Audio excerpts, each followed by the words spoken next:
Okay, so we're going to start our little Webernar with just a little steak preparation, which is an added bonus of the Webernar series. These are Costco. They're rib with bone-in steaks, nicely marbled, really tasty, a real bargain actually.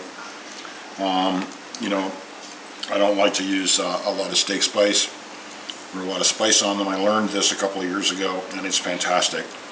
You get the steaks, wipe them off, dry them off, and then you use coarse salt.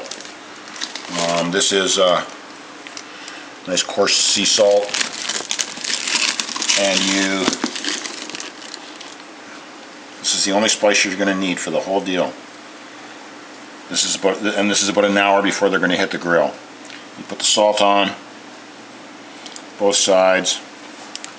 You can almost see immediately that there's you'll be able to see it later when we come back to get them, but there's a little sheen, a little liquid that's the steak's natural juices that'll bring out just nothing but beautiful beef flavor. We'll wipe this off in an hour before we put them on the grill, and that's what you do. Just leave them and then they'll just sit at room temperature until they're ready to hit the flame, which is always a good idea to have your meat at room temperature anyway. Okay, so if you don't have barbecue gloves, get some, or at least one. You can have one good glove, one barbecue glove, your choice. I like to have two. This won't count when you first have your barbecue, but like the first time you light it, but this is the way it'll be after, once you've accumulated charcoal in the deal. A clean Weber is a happy Weber. So you lift out the grate, that's the cooking grate, and then underneath there's a coal grate. So where the spent charcoal is there. There's lots of ways to deal with it. I choose to live in an area where I can just throw it over the edge. Pick the big chunks out of the bottom. You've also got a little glide on the side of your Weber to clean out the cooking pit area.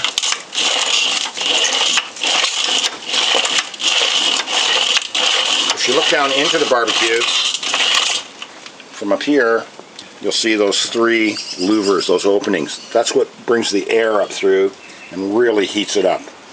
I'll show you how to operate that later, but you want those to be pretty much wide open.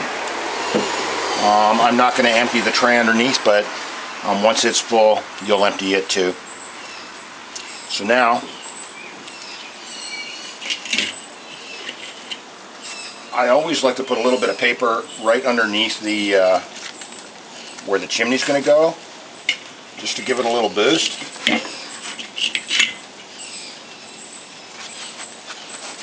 Today I'm using a paper cup leftover from Jacob's party. Then you fill up the bottom of the chimney with crumpled up newspaper. You can actually have too much. A little bit of airflow is always good.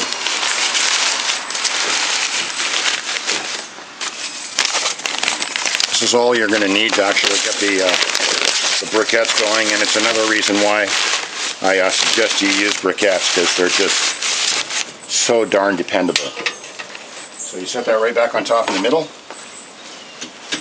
I get it over that bit of paper I've got down there to help the burn.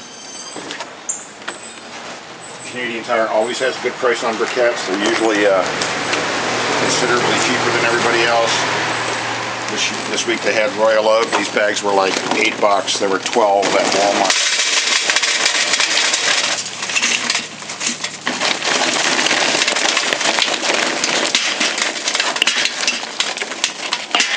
So you fill it right to the top.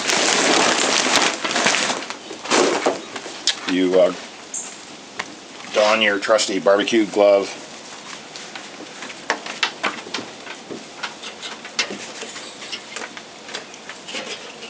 Stack those back up there.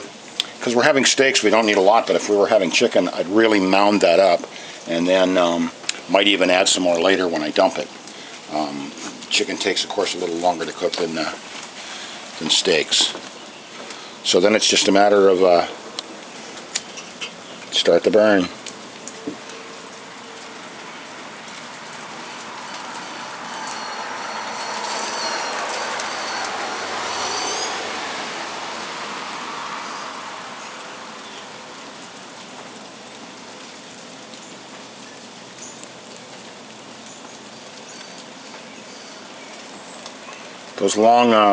Those long neck lighters are good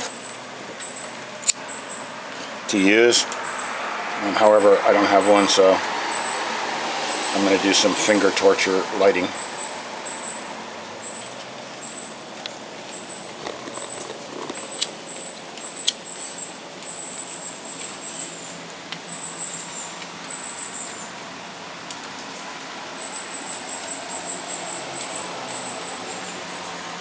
There we go.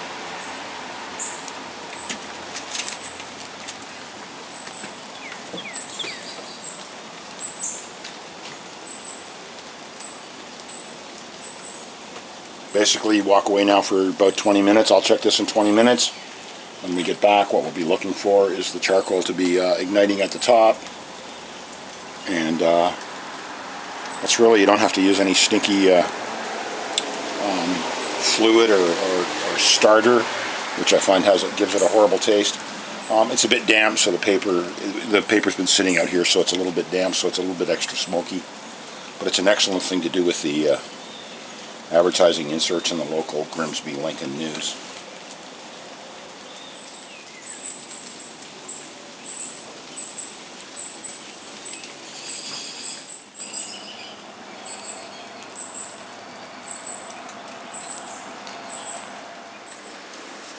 So an hour later, the steaks are nicely seasoned. You just basically wipe the excess salt off. You can see, if you can see the glisten on there, I don't know if you can see it, but you should be able to. That's what the salt brings out, and it's all flavor. And it's fantastic flavor.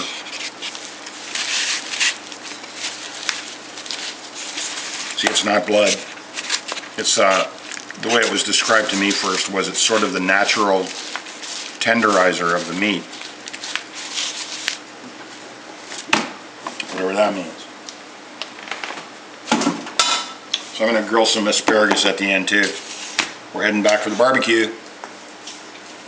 The fire's ready to dump. The coals have started to turn white on top. There's plenty of heat in the bottom, so I'm going to dump it in. Now, the metal's really hot. The chimney's really hot, so I set it on a piece of metal, not wood. Could start a fire. You got to move kind of fast now. Spread the coals out with your tongs on the fire grate. Then I'm putting the cooking grill on top, and I'm going to close it up for a couple of minutes. This is all about cleaning the grill. You either clean it after you've eaten when the grill's still hot, or before you put the food on. The time to clean the grill is while it's warm. So I'm just letting it warm up. See these holes on the top? This little vent thing right here. It's designed to shut down or open the heat. Much the same as the vents at the bottom. When I'm cooking steak, I keep it wide open for maximum heat. If we're cooking poultry, I might close it down a little bit to slows the fire down, preserves the heat a little longer. Okay, so the grill should be warm now. I'm going to just scrape it off. Ordinary old scraper's good.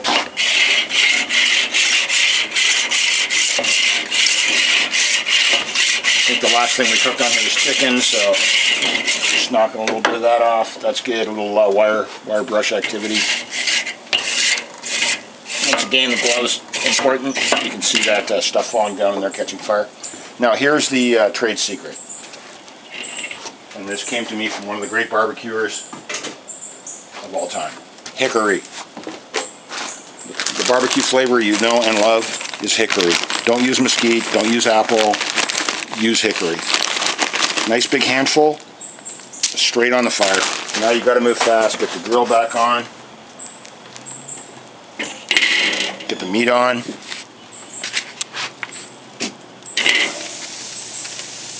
And cover it up. This is the beauty of the Weber. The dome keeps the smoke in. The reason why I open the vents is to allow the maximum flow of oxygen through. You want steak to cook quickly, so that's where the maximum heat comes from. If you close it down, it'll get a little smokier. So if you open it up halfway, lots of heat, lots of smoke. You can smell that smoke now. That's the true barbecue flavor, hickory. So we're going to let that cook for about 5 minutes. Medium steak is 6 minutes aside. We like ours medium rare, so 5 minutes aside. It's been on there for about 20. I'll see you in 5. Plenty of heat coming through there. It's been about 5 minutes on the one side. I'm going to flip them over. That lovely smoke. Look at that. Isn't that sweet? Keep it covered. There's still smoke in there.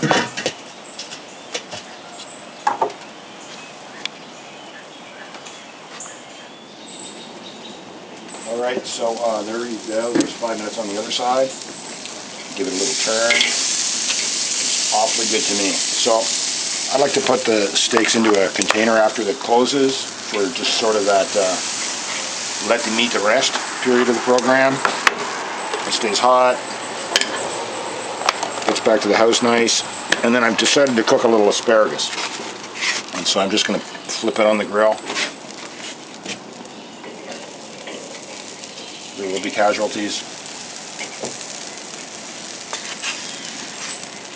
Some of the asparagus think they're going to get their freedom, but it doesn't work that way. Yeah, that guy, he's coming back.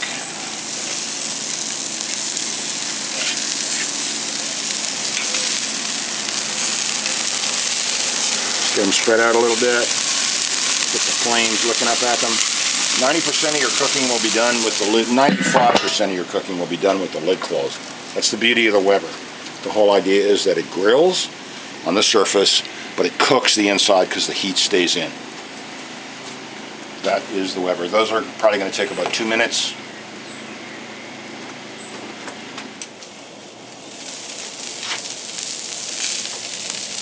So we'll just give all those guys a little roll. They're going to be lovely.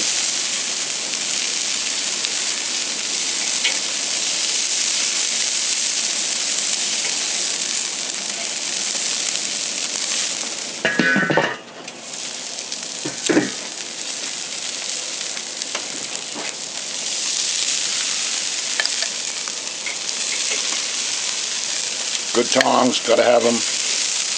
Do not skimp on the tongs. It's the only tool that matters, really. The rest is all packaging. And then I just put the lid on, let it cook out. It'll be fine. You know, if I feel like it, I'll come down a little later on and scrape it. But usually I do it the way I did it. Scrape at the beginning. Scour. And dinner's ready. It's going to be good. So that's your Webernar. That's essential use of the Weber. Key things: keep the lid on. Learn, experiment a little bit with the flow of oxygen through it for heat, and use smoke. Smoke's the key to so many things.